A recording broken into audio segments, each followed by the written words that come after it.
Si uno escucha el título del Exorcista, probablemente le venga a la cabeza la escalofriante imagen de Regan McNeil, con las órbitas blancas y levitando hacia lo desconocido. Sin embargo, ¿qué pasaría si introdujésemos un enfoque alejado de la superstición y más adentrado hacia una explicación coherente y racional, basada en la ciencia y el conocimiento para explicar la aparente posesión demoníaca que sufre?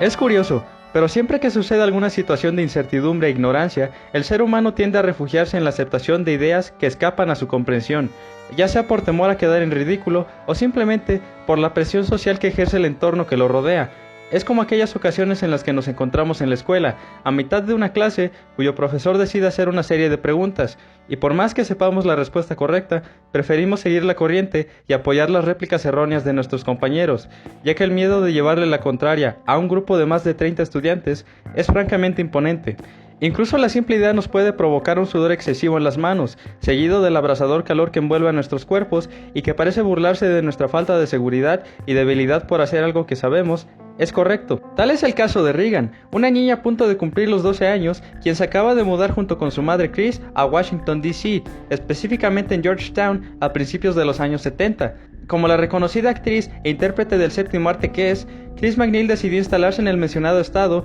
ya que se encuentra a la mitad del rodaje de su próxima película. Se trata de una mujer muy responsable ya que acaba de divorciarse de su esposo y padre de Regan, Howard, por lo que tiene que cuidar de esta última, haciendo un doble papel de figura paterna y materna a la vez.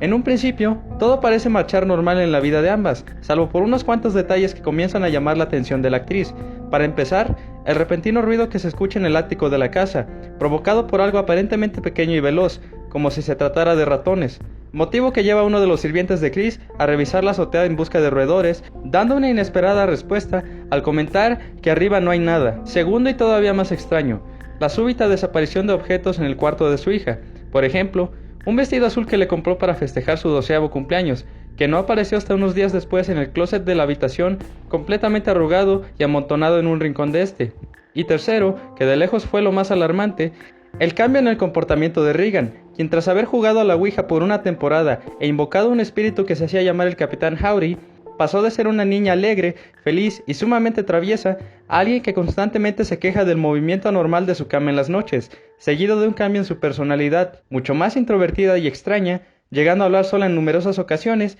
y utilizar un lenguaje vulgar y desproporcionado para su joven edad.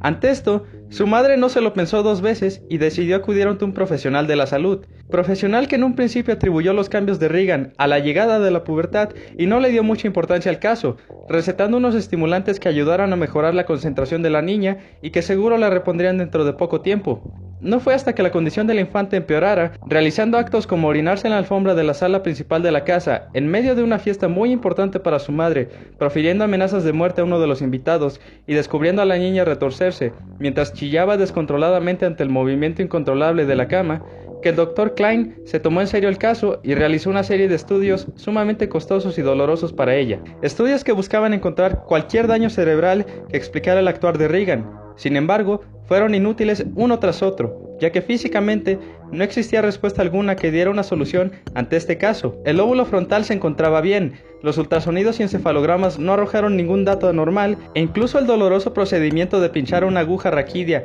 en la espina dorsal para analizar el líquido de esta y así saber de la alteración del funcionamiento químico-eléctrico del cerebro fue completamente inservible, siendo incontables la cantidad de neurólogos, hematólogos y especialistas en anatomía patológica los que intentaron dar con una solución a Regan. Ninguno lo logró, a pesar de que todos coincidían en que la extrema fuerza de la niña, la paranoia, alucinaciones y la aparente doble personalidad de esta eran probablemente el resultado de un daño en el lóbulo frontal. No se encontró nada maligno allí. Todo quedaba en manos de la complejísima rama psiquiátrica, la cual diagnosticó a Regan con esquizofrenia y personalidad desdoblada por autosugestión, es decir, aunque conscientemente estuviera triste por la separación de sus padres, el inconsciente de Regan reconoció a esta como la responsable de dicho suceso, motivo por el cual comenzó a buscar la manera de castigar a la niña y encontró la excusa perfecta tras el uso de la Ouija y la invocación de un ente del más allá para atormentarla. Además, era muy probable que la niña hubiese leído algún libro de la vasta biblioteca de la casa que hiciese referencia a posesiones demoníacas, lo que contribuyó a que su subconsciente le hiciese creer que compartía cuerpo con el mismísimo diablo. Esto explicaría la increíble fuerza de la niña por la esquizofrenia, el movimiento de objetos como sillas, roperos y camas por medio de la psicoquinesis, la segunda entidad que vivía en su cuerpo a través de la personalidad desdoblada, y la verborrea blasfémica de insultos religiosos, palabras en latín, griego, alemán y francés por medio de la autosugestión provocada por la culpa del divorcio y previa lectura del mencionado libro. Y es que el conocimiento sobre el funcionamiento de la mente en el ser humano es muy limitado. Se podría decir que estamos en pañales respecto a este tópico, pero en términos más sencillos, imaginemos que el cerebro es un transatlántico y que su tripulación son las miles de millones de células que se encargan de su operatividad. Una de esas células es el capitán, quien es el encargado consciente de que el barco navegue propiamente. Sin embargo, a pesar de que sabe de la existencia de su tripulación, no puede estar 100% seguro de qué es lo que están haciendo exactamente en todo momento. En el caso de Regan, es muy probable que una de estas células se hubiese desviado de su función cotidiana para subir hasta la cabina principal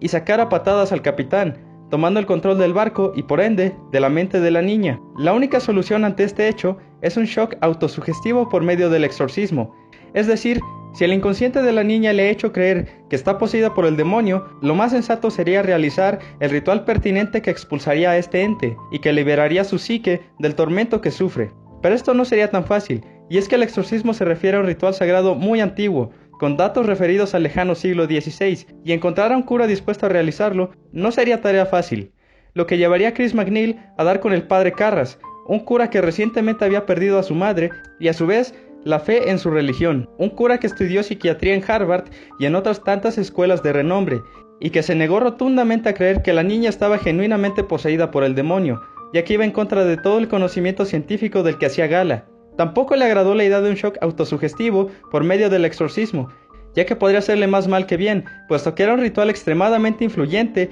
en aquellas mentes vulnerables y que parecen demostrar síntomas hipocondríacos. El padre Carras pasó los últimos días de su vida dedicando la misma a estudiar el caso de Regan. Primero fue necesario descartar todas y cada una de las alternativas relacionadas con enfermedades mentales, por lo que recurrió a un exhaustivo estudio de estas, buscando desde la A hasta la Z las más complejas y extrañas jamás indagadas. Aunque su diagnóstico e incredulidad provocada por su pérdida de fe le hicieron decantarse por el mismo juicio que el resto de especialistas anteriores.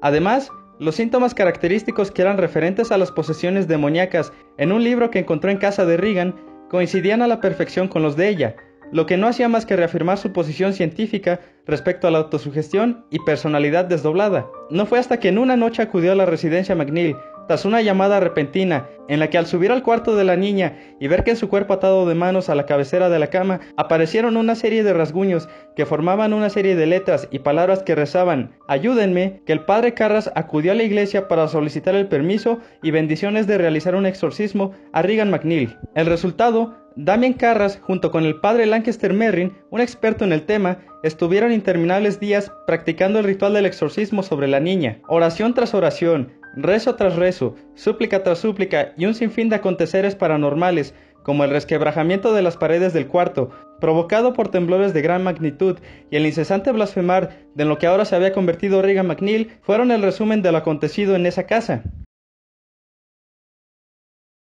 Quizá fue la falta de fe en el padre Carras lo que provocó el fracaso del exorcismo y por ende la muerte del padre Merrin y su posterior suicidio, pero una cosa es segura: Regan MacNeil, a la edad de 12 años y tras una larga sesión autosugestiva, logró regresar a la normalidad y continuar con su vida cotidiana, dejándonos con la interrogante final: ¿fue la esquizofrenia mezclada con autosugestión y doble personalidad lo que ocasionaron su padecimiento, o realmente estuvo poseída por el demonio?